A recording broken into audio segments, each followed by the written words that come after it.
these thoughts up in my head. Things I never did. I took some L's, but I'm still here. I got these thoughts up in my head. I toss and turn about some things I never said. I got regrets about some things I never did. I took some risks and took some L's, but I'm still here. And I know. Well, hello and welcome to the first episode of the Overthinking Thoughts Pod. I'm your host, Ed, and I'm just excited to be doing this. So, this podcast has been thought about for probably two and a half years or so. There's a long story behind that, which we'll get into. But in the same breath, we're finally doing what we're supposed to be doing. By we, I mean me. But I'm just excited to be doing this. So, Overthinking Thoughts Pod is a very simple concept. Here's our, I guess, if there's a motto or something I try to strive by for this podcast, is this: pursuing greatness in a world full of chaos. And we all know that the world is crazy right now. But if we can find something to hold on to, something that makes us happy, something that allows us to grow a little bit more, then we're going in the right direction. At least that's the hope. But I'm just really excited to be doing this. Grateful to a lot of people that are in my corner, family, my brother specifically, because he's one of the reasons why this is happening. We'll get into that in a minute. But yeah, this is cool. I want to get started. My goal is to keep going as long as I can, or as long as God wants me to go. And we'll just keep doing the best that we can. So the concept of this podcast is very simple. Like I said, pursuing greatness in a world full of chaos. We'll do some check-ins to see how you feel, what's going on during the week. Where are you physically, mentally, emotionally, all those good things. Try to share some good news to keep you motivated. And then we'll jump into the topic of conversation. So today's episode is called, What Are You Waiting For? What are you waiting for? Let's get to it. Let's go ahead and check in. How's your week been? How you feel? What's been going on? Who have you talked to? Any small victories? Anything that's happened? For me, the week's been cool. It's been a little challenging because I have a 1-year-old that wants to party at 1, 2, 3, 4 in the morning. So that part's been tough. But outside of that, it's been pretty chill. I am a little tired, but overall, I would say that this week it's been all right. It's been all right. So no complaints here. I guess on a scale of 1 to 10, I'd probably go 7, just because I'm a little tired. And I just got a lot that I have to do, but we'll figure it out one step at a time, because that's all we got. As far as my small victory, for me, it's my son. My son is going to be 10 coming up soon. He's been playing basketball since maybe 4 or 5, something like that. And I was particularly proud of him because a couple weeks ago, we played a game against a team that we should have won. And he just seemed like he was just kind of out there, just kind of going through the motions. The whole team was, but I always focus in on him just because that's what dads do, right? And I'm watching him and I'm watching his energy, and I know the type of player he is, but I also know that he's not always pushing himself. So I'm like, man, come on, you got to push yourself. So I was curious to see how he was going to bounce back. And my man played an amazing game last night. He was all on the floor. He's diving for loose balls. He's putting up shots. He's finding people on assists. He's got really good court vision when he looks up. But it's just been cool to watch kind of where he started and looking at where he is now. He's playing tougher competition. He's not backing down from any challenges.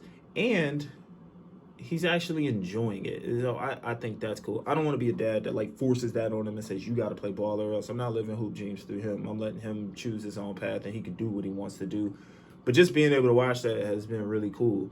And it's funny because now I think my youngest son is picking up on the fact that we are considered a basketball family. My wife doesn't play basketball, but she'll watch it. One of our first dates was to a college basketball game, and she was telling me all about how the defense should have rotated in a certain way, and I was like, yeah, she the one. It's a whole thing. But yeah, watching my youngest son, we got like the little Tikes hoop for him, and I've been watching him like pick the ball up and he looks for the basket now. Like sometimes we'll move it out of the way just because he's not using it, but he will actually look for the basket and he'll try to shoot. He's not close, but he's won. But it's cool to watch. So maybe that's in his future. I don't know. He could be whatever he wants to be. But watching my kids do that's been a small victory for me this week. So I'm just grateful to be a dad, man. It's a cool thing. Challenging sometimes, but hey, what isn't, right? It's what we do. So let's get into the topic of discussion. The topic of this episode, or the title of this episode, is called "What Are You Waiting For?" Why did I call it that? Because it took me forever to even put this podcast together. I'm going to break through some things and just show you, like, this should have been done probably 2018, 2019. It really should have came into, I guess, it really should have formed 2020.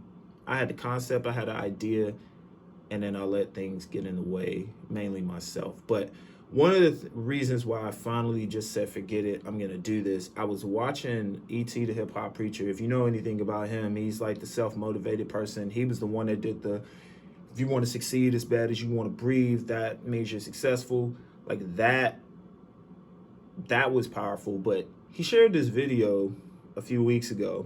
Man, he's just got his phone in front of his face. He's sitting on it looked like some steps or something like that. And he's like, look, man, just do it. What you waiting for? Don't worry about all the fancy equipment, the microphones and all that. Just put it out there. Like, God gave you a gift. You not using God's gift is selfish. You're holding back what God has intended you to do. And I'm sitting there like, I feel like he's talking to me. Because he was. And it was a powerful statement, because for me, I was always like, well, I want to do my podcast, and I need this fancy camera, and I need this wonderful microphone. My microphone is a headset. I look like I'm working telemarketing or I'm at McDonald's, but whatever, I'm doing it. So that to me is success, right? But I was always like, well, once I get this, then I'll have it. And then I came up with a concept, and I had a podcast that I thought I was going to do, and my brother threw this beautiful logo together, and I thought it was great, and I never did anything about it. And I just kind of sat with it, just like, oh, I'll get to it. And the one thing that happens when you keep telling yourself, oh, I'll get to it, you become comfortable. And when you become comfortable, you don't want to move. Progress only happens when you move. And so if you just standing in place, you're not going to get to your destination. You're not going to reach what God has for you. You're not going to put yourself in a position to be successful if you're waiting on something, right? Like, there's a difference between being patient and then just waiting because you don't want to make progress. There's a huge difference in that.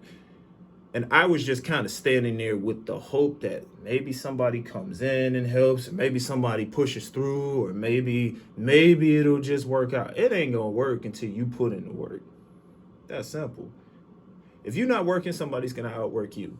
And the sad part is then you'll find the one thing that you felt like you were destined to do, because you were waiting so long, it went to somebody else. And not only did they take what your dream was, and they don't know that they did it, it got put on their heart because you waited. Now they're excelling to higher levels, and you're sitting there watching, and you're creating that story that nobody reads. The what if story. The if only I did this, that, or the third. You gotta just do it. I'm anxious doing this.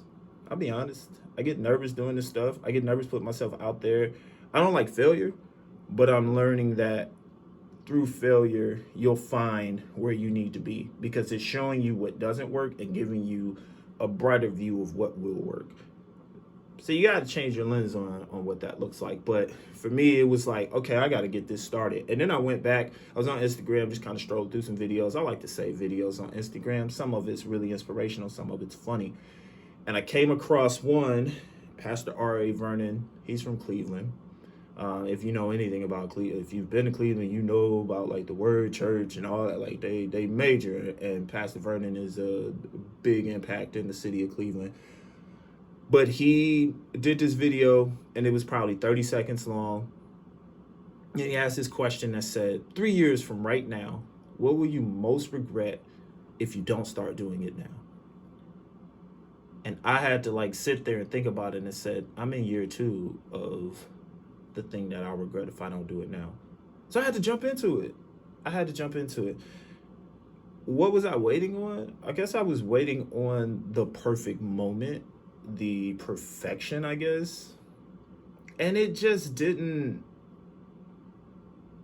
I don't know. It just didn't work out the way that I wanted it to. So I finally just decided I need to get this done. The motivation that really pushed this as well outside of that was my brother, who is now a music artist and is doing all of these crazy things. He's got two EPs that are out, Shades and Sim with Flowers. He's got a song that he's doing. He's featured on some stuff. He's got a show that's getting ready to come up. And in the whole time of me telling him about this podcast, this man had created basically 2 podcasts. He had one, well, basically he had his original podcast and then he rebooted the podcast. Shout out to the Saga Pod. That's the name of his podcast. I'll put that in, if you follow me on Instagram, which we'll do handles a little later, but follow me on Instagram. That's a true inspiration for me. But that guy created 2 podcasts and he's got albums on. And I'm sitting here thinking to myself, like, what we waiting on? Because he didn't have all the tools. He just had a dream, he had a vision, and he had ambition. And the ambition got him to where he wanted to be. The dream kept him focused. The vision allowed him to see where he needed to be. It allowed him to move the right way. It allowed him to know who was going to help him be successful and who was just there just to be there. And that's a big thing when it comes to vision. That's something we'll talk about in future episodes. But you got to know your surroundings, but also who you surround yourself with. That's a big thing. I had to start thinking to myself, though, outside of like all that, like, what is it that's stopping me from even pursuing the thing that I feel I can do? And it became this whole thing of like, well, if I put it out there, then people might think this, or nobody's going to listen to me. Who's going to listen to me for encouragement? Who's going to watch me and go, oh, that guy knows what he's talking about? I don't know. But there's people who have started and have grown tremendously. Tabitha Brown, Kev on Stage, list goes on. And this anxiety thing, when we create this story of what if and what might happen or what could happen or what's going here or what's going to, like, there's just so much that takes away from our progress, and we just have to push ourselves. And other people's opinions are going to happen. What I've learned in life is that you're going to have people that love you and people that hate you and people that ain't going to think about you. So if that's the case, go out and pursue what's best for you. God put something on you. God put something in your heart. God gave you a purpose. You woke up today, you breathing, you can move, you got access to stuff. There's a purpose. Go do it. That's my piece. I can end it there, but I still got a little bit more to say on this. I want us to get out of the doubt that we're not good enough to do insert whatever. I'm not good enough for this job. I'm not good enough to be a boss. I'm not good enough to be a coach. I'm not good enough to be a teacher. I'm not good enough to be a motivational speaker. Whatever. Start the dream. You might not be meant to have thousands and thousands of people, but you might be meant for one person that changes their life. You ever think about that? See, sometimes it's bigger than you. That's why you have to start, because you have this gift. And that's something I used to do. I used to do like tours and admissions work, and I would talk to students about their journey and their dreams, and they're starting off and they're all nervous. And I would tell them at the end, I said, each person in here has something unique to them. It's a special gift that only you can access. If you never share it with the world, if you never put it out there, that might be the one thing that we need that's going to help us move forward in this world. And you're holding on to it because you're scared. And I get nerves, but success is always on the other side of fear. Becoming uncomfortable produces growth. Because once we grow through it and we can look back and go, I made it through that. That felt like the toughest moment in my life. Anything else that comes up, we should be able to at least take the steps to conquer it. And it might not always work in our favor, but it will show us where we need to be. And everybody's got that unique gift, that talent. Everybody's got something. It might not be speaking, it might not be, rapping like my brother does. It might not be singing like my sister does. It might not be preaching and intercessory prayer like how my mom and how my other sister does. I don't know. Like they have those gifts. I don't. My gift is to talk. I know that. So I'm using it. That's how I'm focusing on this thing. Find what works for you and then push it. And just stop waiting on the perfect moment. Take advantage of the moment you have in front of you. Do that.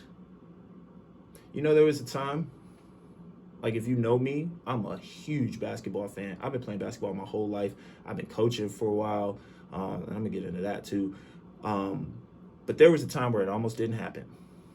Journey back with me to little old me back in third grade. I was home. My parents were together at the time.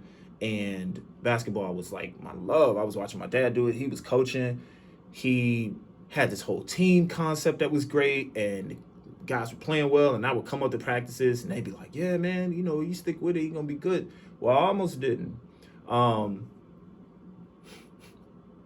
school had tryouts, right? And the week before leading up to that, I'm in my backyard, I'm playing ball with the neighborhood kids. Like, if you had a hoop, like back in the day, if you had a hoop at your house, everybody showed up. It didn't matter if you knew people, if you didn't know them. You just played basketball. That's all it was. You'd play you might get home from school from 3. You'd be outside from 3:45 until like 7 or 8 till your parents, hey, come on in, you need to eat dinner. But we would play ball. It was just fun. And so the day that the tryout showed up, I went to school. I was there, and everybody's like, yeah, man, you going to tryouts, whatever. And I don't know what it was, but I freaked out. And instead of going to the tryout, I went home. It took me maybe 10 minutes to go from the school to my house. So I walk home. My mom was at home. She's like, what are you doing here? I thought you were at tryouts. I'm like, I don't know. So my dad, unbeknownst to me, showed up to the school because he was picking me up. So he calls. He's like, where you at? What's going on? She said, oh, he's outside. He's shooting the ball. He said he didn't want to try out this year, but he's thinking about next year. I don't know what it was, but my dad just knew. He's like, nah, I need you to see this. So he comes in, he drives back, he looks at me, he's like, get in. I'm like, oh, man. I said, I don't know, man. He said, no, trust me, you need to get in. I'm like, all right, fine. So get in the car, we drive down there. I walk in the gym. I'm terrified. And then, I don't know what it was, but I touched the basketball. Like the minute I got the basketball in my hand, this joy of just like, oh, this is a sport that I love. I started looking around and I felt like, nah, this is where I need to be. And so I go through the tryouts or whatever, and I didn't know that at the time, as a third grader, you can't make the team. Like there was a JV team, the varsity team. So the JV team was like grades 4 through 6. Varsity was 7 and 8, right? We're in school, we're sitting in the class, and over the PA, like they come on and say, all right, here's on the team. So they rattling off all these names. And I was just like, well, I probably won't make it. And then it says at the last minute, it was like team manager. And they said my name. And everybody in class looked at me like, what? That moment was big for me because if I don't go, I don't play basketball grades 4 through 8. I don't go and play high school ball. I don't play college ball. More importantly, that decision is now helping me help my son. So if I didn't get started with my son, would he have gone and pursued his dream of wanting to play to at least see if this is something he wants to do? Would he have quit when times got hard, right? Like he watched me coach. He's heard my basketball stories. He's seen what I do. And for me, that lets me know I'm on the right path. And I get to share that gift with him. And I'm not saying that I wouldn't have had anything else to share with him, but just going back to that third grade me, making that one decision has helped impact how I can help my kids be successful, because it's not just about the sport, but it's just about life and how you rebound from things and how you grow through things. And when things get difficult, how do you find a way to make it through?